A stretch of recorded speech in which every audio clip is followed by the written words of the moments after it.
Morena misunderstands herself. Hello and welcome back to Pride Month on Suck War Central. My name is CJ, and as Morena's strongest soldier, today I want to tell you all about how she is not what she seems. Morena is a big fat liar, both to herself and others, because she simply does not comprehend her own psyche and cannot live up to the idea of the monster she has tried to make herself into. So, let's dive into what the heck is wrong with the normalest girl in the world. For starters, Morena is a character born from contradictions and lies. From the very beginning, she was designated meat, a thing, an object with no personal identity of her own.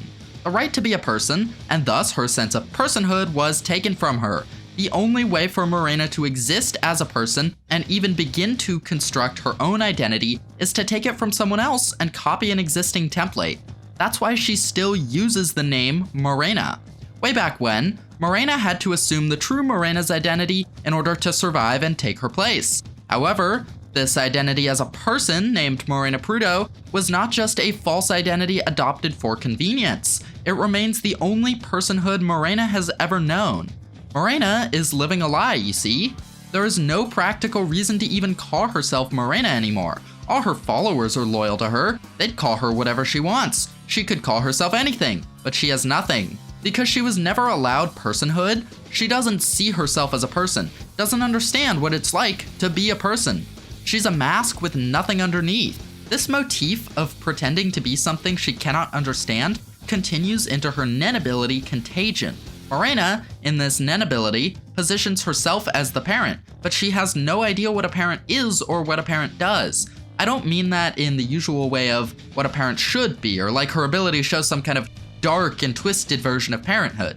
No, I mean that as someone born into a human trafficking ring whose mother died in childbirth, she genuinely just does not get it, and her nen ability relates to the concept of a parent and child in only the most literal and shallow sense, clearly created by someone who's read the definition of the word but doesn't comprehend its deeper meaning. Like how I felt when I read the definition of digoxin. Like, what the fuck does this mean? So patient, don't worry, this is digoxin, we give for heart failure. But seriously, Morena genuinely, and I mean genuinely, cannot understand the concept and ideas surrounding a parent. She doesn't understand good parents, she doesn't understand shitty parents, she doesn't comprehend whatever the hell Jing is, it's all just foreign to her. She is so disintegrated with society and humanity as a whole that she can only understand the concepts of parent and child in the abstract biological sense of what's required to keep the species going. And funnily enough, that is what the negotiation game does. In the negotiation game, she calls her side the parent's side and the other player's side the child's side, but that doesn't really make sense. Maybe I'm just reading with my eyes closed, something media literacy, but from whichever way I look at it, the negotiation game doesn't strike me as an apt metaphor for parent-child relationships. And like, I tried thinking of it in terms of all sorts of parental relationships, and if you've seen my other videos, you know my pattern-seeking ass loves to find metaphors in people's nen abilities, but in a game where the so-called child is the one carrying out all the actions, making all the choices, and gathering information, while the so-called parent effectively just goes gambling and eliminates possibilities without making any meaningful and intentional choices, there is no way that I can see in which this relates to human parent-child relationships. And you know how impressive that is? There's an incredibly vast and varied amount of parent-child experiences out there. Just about anything can be a metaphor for parenthood. You have to try to make such an easy metaphor not work. But no, Togashi designed a complex and obtuse game that does not function as the metaphor it is named after. And I don't think that's a coincidence. It shows how alienated Morena is from the concept of parent-child relationships, and really, by and large, she doesn't have a personal relationship with her followers aside from the bare minimum of cooperation. Morena as a whole shows no care or affection for any of these people. In fact, she shows no feelings toward them at all. Pretty much every parent has to have some kind of emotions toward their children, good or bad. Even Nasabi feels sad when his children die, and even the independent deadbeat Jing has emotions in regards to Gon. Hell, even Gyro's father cared enough to beat him and considered him useful, but Morena has nothing. To Morena, parenthood means carrying on the species and nothing else. She doesn't even oblige her followers to listen to her or obey her orders. They're free to do whatever they want. Most of them just choose to stick around and work with her because she's knowledgeable and competent and convenient to work with. but occasionally they go off on their own for a wild goose chase, and Morena simply could not give less of a fuck. She's a parent in the same way that a microbe performing mitosis is the parent of its brand new identical clone. And isn't that fitting? The wielder of Contagion, a Nen virus, behaves like an actual virus. So to recap the important parts of what I've just said, the way Morena talks about and regards herself is fundamentally flawed. She and her followers know she's not Morena, and there's no tangible advantage to claiming that identity, but she still has her followers call her that and never takes another name. She calls herself a parent despite her fundamental alienation from that concept. And a third point in this regard, when she says, "I don't care about anything in this world, even myself," she is not telling the truth. She may not be intentionally lying, but that sure as hell isn't a true statement. We see this in her negotiation game with Volksen.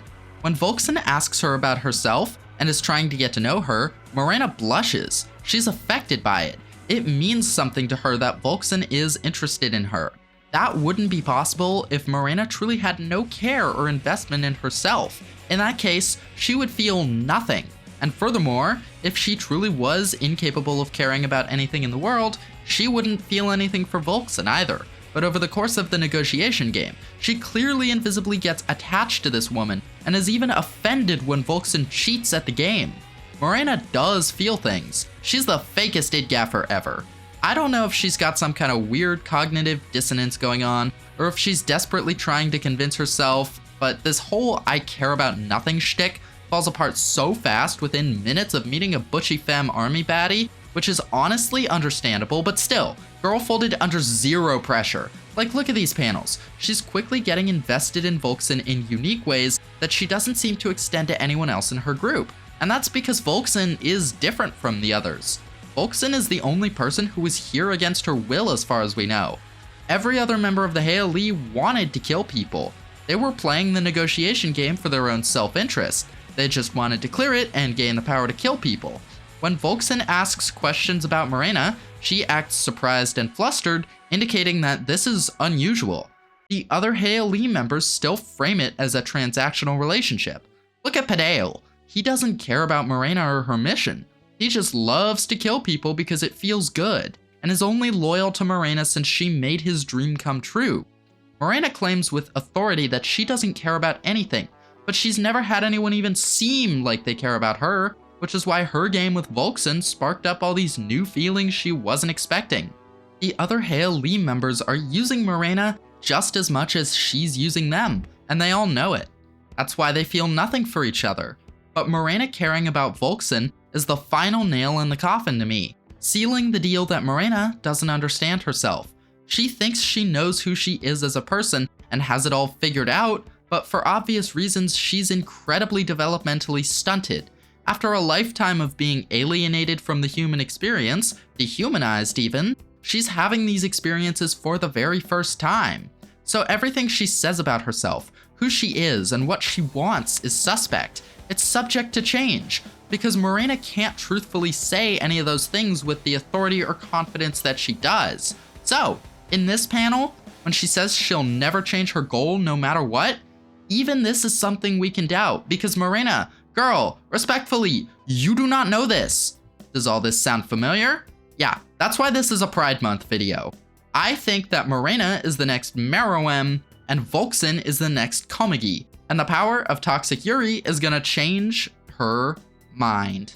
I mean, seriously, just a few minutes with this woman brought out a side of Morena we've never seen before, and it fits the larger themes of the Succession War arc. A motif in this story I've recently become aware of is that of people losing sight of their goals, for better or worse. Some character studies focus on corruption, with the Phantom Troop turning from revenge to the same depravity that created people like them in the first place, and Halkenberg abandoning his ideals for the sake of the trolley problem, while others focus on the opposite. Kurapika is being torn away from his quest for revenge by his obligations to the people he cares about, and Oito gave up on her desires to live a luxurious life when Wobble was born. What's interesting to note here is that when someone is pulled away from their goal to change for the better, it's always because of another person who showed them what was really important. Kurapika's connections with other people remind him that if he has nobody he cares about, he has nothing to live for, and Oito's care for Wobble is what made her determined to stop living only for herself. In other words, if anyone can fix her, it's Volkson. Yes, that's right. I do genuinely think that Morena, of all people, has a shot at getting a redemption arc. And you might think, wouldn't that just be a Disney-ass ending that undercuts all the tension and narrative weight of the Succession War and Morena's entire plotline? Isn't that kind of against everything Togashi likes to write? And in the hands of a lesser author, maybe. But here's the thing.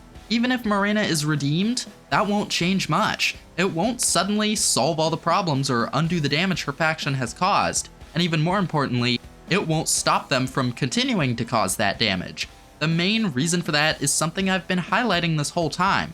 Morena's relationship with her faction is one of mutual cooperation, with no emotion or care behind it. Morena says it outright. The Heili are free to fight and kill each other as much as they want. What they do with their power is up to them. And none of these people actually care about Morena. They just want to kill people for funsies. And Morena's only valuable to them because she gives them the power to do that. And side note, there's the tragedy in this whole thing. Even when she tried to take her power and fate into her own hands, even when she built her own family, Morena is still just being used by other people who don't see her for who she is. She's still just a tool and not a person to them. But to continue my main point, Morena changing her mind doesn't suddenly give her the power to shut Contagion down or turn off the game. All those Heili members will continue using their newly acquired power to go on killing sprees and spread the destruction as more and more of them hit level 100. The moment Morena's resolve in this whole scheme starts to falter, the Heili will then turn against her, seeing her not as their boss, but as a 5-point target. No matter what Morena might later decide, she still won't be able to stop the falling chain of dominoes she started. And wouldn't that make for some amazing toxic doomed Yuri between her and Volkson? She finally decides to give life a chance, only to be confronted by the unstoppable cascade of destruction she herself unleashed that will continue with or without her. Togashi never gives a love story a happy ending, does he? And this would make an incredibly potent metaphor for the irreversibility of ending one's own life due to nihilism and contempt for humanity. So yes, the power of lesbianism might save and redeem Morena, but in the grand scheme of things, it's just not gonna matter. Okay, that was heavy as all get out, but since this is a Pride Month video, I want to end it on a slightly happier, gayer note and put forth a silly little idea. People assume Morena is bisexual, but is it not possible she just likes women? I mean, yes, she kissed all the guys in her faction to infect them with Contagion, but we never actually see that. The narrative only spotlights her kissing women, the 2 times it happens, that is, and it's always a very deep and passionate kiss. For all we know, with the guys, she just did the bare minimum spit swapping. I'm just saying, for someone who has kissed a ton of men, we never actually see her showing any kind of interest in them. Also, look at the people in the group. The men have much more varied and diverse designs, but the women are all young and hot, especially to the female gaze. Like Soufflé and Cashew would do numbers on lesbian Tumblr. We've seen from Togashi's other character designs, especially in this arc, that he can and does design plenty of women who don't fit this archetype, so it's not a skill issue on his part. So I have to wonder if this was an accident, or if Morena's just a raging homosexual who sort of helped the women who were her type out in the pre-Contagion deathmatch. Again, it does feel like something an emotionally stunted person who's fundamentally unaware of her own needs, wishes, and desires would do. Oh my god, it got dark again. I try to make things happy, fun, and light, and Morena's whole deal just makes it dark again because that's what she does. Anyway, suffice it to say, Morena's a gay icon who never did anything wrong in her life. I've been CJ from Suckware Central, and I hope you have a wonderful gay.